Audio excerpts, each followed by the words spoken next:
انسانوں کی ہدایت کے لیے ایک راستے کا اعلان کیا کہ میں نے ایک راستہ بنایا ہے انسانوں کی ہدایت کے لیے، کیونکہ میں نے کائنات کی مخلوقات کو بالخصوص جنوں اور انسانوں کو کیونکہ بے مقصد پیدا نہیں کیا، عبث پیدا نہیں کیا، فضول پیدا نہیں کیا، لہٰذا ان کی ہدایت کے لیے میں نے ایک راستے کا بھی تعین کیا ہے، ایک راستے کا بھی اعلان کیا۔ فرمایا ان الدین عند اللہ الاسلام، اللہ کے نزدیک دین اسلام ہے۔ سمجھ آ رہی ہے جی میری بات کی؟ جتنے حضرات بھی تشریف فرما ہے، میرے لیے کوئی مسئلہ نہیں ہے، کوئی پرابلم نہیں ہے۔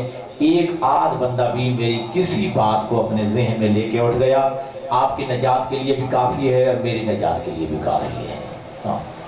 ان الدین عند اللہ الاسلام، اللہ کے نزدیک دین اسلام ہے۔ وَمَنْ يَبْتَغِ غَيْرَ الْإِسْلَامِ دِينًا فَلَنْ يُقْبَلَ مِنْهُ وَهُوَ فِي الْآخِرَةِ مِنَ الْخَاسِرِينَ، اور جو بندہ دین اسلام کے علاوہ کسی اور دین کو اپنے لیے پسند کرے گا تو فَلَنْ يُقْبَلَ مِنْهُ، اس کا وہ دین ہرگز قبول نہیں کیا جائے گا۔ وَهُوَ فِي الْآخِرَةِ مِنَ الْخَاسِرِينَ، اور دوسری بات یہ ہے کہ وہ بندہ آخرت میں خسارہ اٹھانے والوں میں سے ہوگا، نقصان اٹھانے والوں میں سے ہوگا، کیونکہ اعلان کیا کہ میرے نزدیک جب دین اسلام ہے تو پھر اس کے علاوہ کسی اور دین کو پسند کرنے کا کیا مقصد ہے، کسی اور دین پہ چلنے کا جو ہے کیا مقصد ہے۔ لہذا دین اسلام کے علاوہ کسی اور دین کو اپنے لیے پسند کرے گا، پہلی بات تو یہ ہے کہ اس کا وہ دین قبول نہیں کیا جائے گا، اور دوسری بات یہ ہے کہ وہ انسان قیامت کے دن خسارہ اٹھانے والوں میں سے ہوگا، نقصان اٹھانے والوں میں سے ہوگا۔ تو اس دین کا بنانے والا اللہ ہے، اور اس دین کا پہنچانے والے پیغمبر خدا ہیں، اور اس دین کے محافظ علی سے لے کر ہادی مہدی تک پیغمبر کے سچے 12 جانشین ہیں۔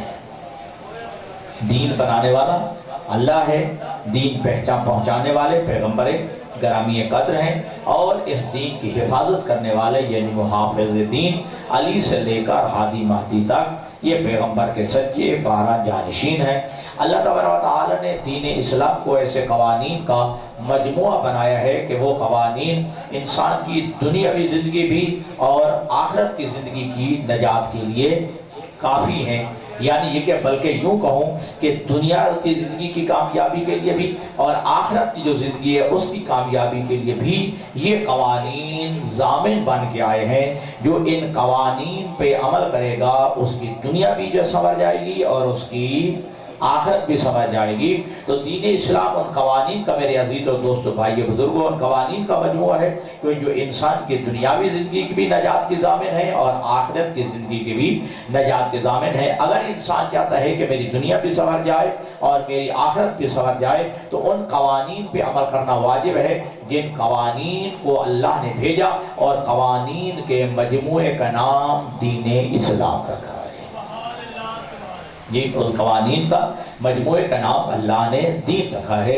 اور چونکہ یہ انسان دو چیزوں سے مرکب ہے، یعنی انسان دو چیزوں سے مل کر بنا ہے، جسم اور روح۔ بات سمجھیے گا، انسان جو ہے یہ مرکب ہے دو چیزوں سے مل کر بنا ہے، یعنی جسم اور روح۔ ٹھیک ہے جی، اکیلے جسم کو بھی انسان نہیں کہتے، اکیلے روح کو بھی انسان نہیں کہتے۔ ٹھیک ہے جی، یعنی جسم اور روح ملے، ٹھیک ہے، تو انسان بنتا ہے۔ اور ہم دلیل یہ دیتے ہیں کہ سبحان الذی اسری بعبدہ، بابرکت ہے وہ اللہ جس نے اپنے عبد کو معراج کرائی ہے۔ عبد اکیلے جسم کو بھی نہیں کہتے، اکیلے روح کو بھی نہیں کہتے، وہ کہتے ہیں کہ اللہ کے نبی کو اللہ نے جو ہے وہ اور روح کو معراج کرائی ہے، خوابوں میں معراج کرائی ہے۔ ہم کہتے ہیں لفظ عبد آیا ہے، عبد جو ہے وہ اکیلے روح کو نہیں کہتے، عبد بنتا ہی تب ہے جب اس کے ساتھ جسم و روح ہو۔ جی، آپ بات کی سمجھ آ گئی جی؟ تو لہذا یہ انسان مرکب ہے دو چیزوں سے، جسم اور روح۔ اکیلے جسم کو بھی انسان نہیں کہتے، اکیلے روح کو بھی انسان نہیں کہتے۔ جسم اور روح ملیں تو بنتا ہے انسان۔ ٹھیک ہوگی؟ اور انسان کی میں دو چیزیں ہو گئے نا، جسم اور روح۔ جسم کی بھی ایک ضرورت ہے اور روح کو بھی ایک چیز کی ضرورت ہے۔ جو جسم کی ضرورت ہے اس کا نام ہے رزق، اور جو روح کی ضرورت ہے اس کا نام ہے ہدایت۔ ٹھیک ہے جی. جو روح ہے وہ روح روٹی نہیں کھاتا، وہ روح جو ہے وہ غذا نہیں کھاتا، روح جو ہے وہ رزق نہیں دیتا. ٹھیک ہے جی. اس جسم کو ضرورت ہے رزق کی اور روح کو ضرورت ہے ہدایت کی. لہذا اللہ نے دونوں چیزوں کے مرکب کو بنایا ہے انسان، تو اللہ نے دونوں کی ذمہ داری لی. جسم کی ضرورت کا نام تھا رزق. اللہ نے 12ویں پارے کی پہلی آیت میں فرمایا وَمَا مِن دَابَّةٍ فِي الْأَرْضِ إِلَّا عَلَى اللَّهِ رِزْقُهَا. کائنات میں چلنے والی کوئی چیز ایسی نہیں جس کا رزق کا ذمہ میں اللہ نے نہ لے دیا ہو. جی کائنات میں کوئی چلنے والی ایسی چیز نہیں جس کا رزق کا ذمہ میں اللہ نے نہ لیا ہو. لہذا اس جسم کی ضرورت کا نام تھا رزق. اللہ نے فرمایا تمہاری پریشانی نہیں ہے، یہ رزق دینا میری ذمہ داری ہے. ٹھیک ہے. اور روح کی ضرورت کا نام ہے ہدایت، اور اللہ آخری پارے میں فرماتا ہے وَإِنَّ عَلَيْنَا لَلْهُدَىٰ، اور اس روح کو ہدایت دینا بھی میری ذمہ داری ہے. جہاں جسم کو رزق دینا میری ذمہ داری ہے، وہاں روح کو ہدایت عطا کرنا بھی میری ذمہ داری ہے.